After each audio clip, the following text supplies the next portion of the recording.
Let's go to Porirua now. Heavy rain has caused chaos across the Wellington region today, trapping people in cars, closing roads and forcing some people into evacuation centres. Heavy rain's been hitting Palmerston North, but we understand there is not a dramatic problem with flooding. One of the worst hit areas was Porirua, that's just up State Highway 1 from Wellington. If you don't know the capital, a school we visited has now been flooded 3 times in the past year. We'll go there in a moment.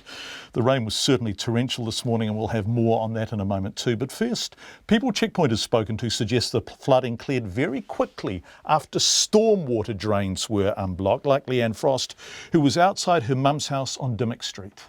Yes, it came in really fast. About 10:30 it was probably really flooded. And when the fire brigade came in and blocked the holes, then it started going down really quickly. So were all the drains, the stormwater drains, were they blocked, were they?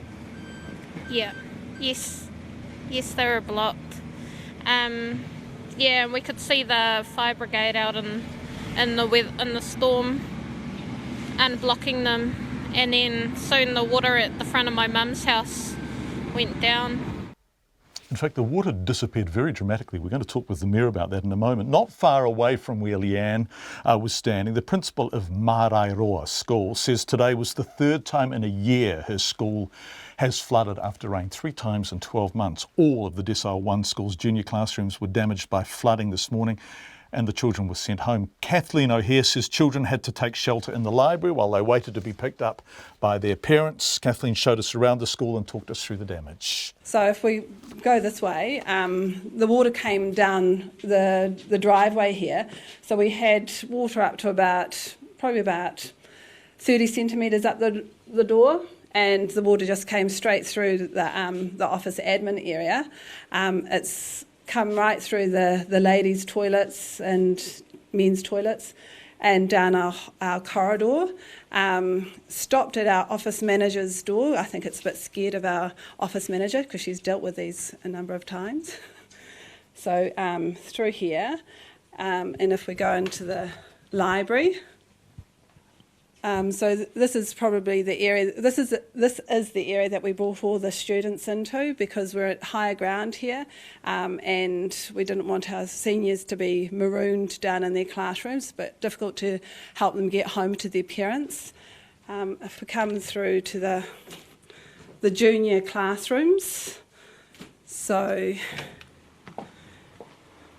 along here.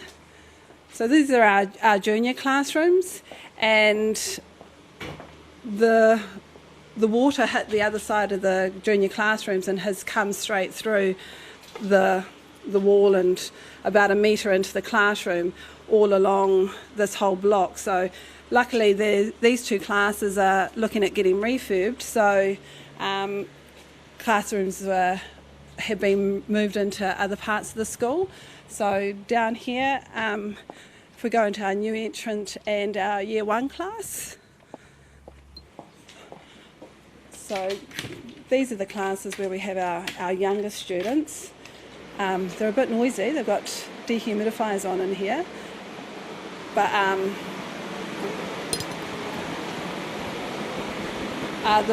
the water came straight through behind the teacher's workstation there, and again into about 1 metre into the classroom, and in our new entrant classroom as well, which we can come through here.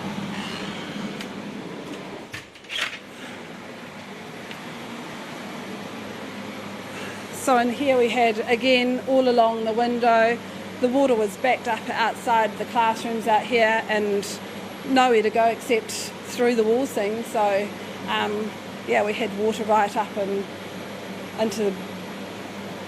up to the red carpet really, and this is where all our new entrants were quite oblivious to the water coming in because they were doing their fitness, so that was good. They weren't freaked out too much about the water.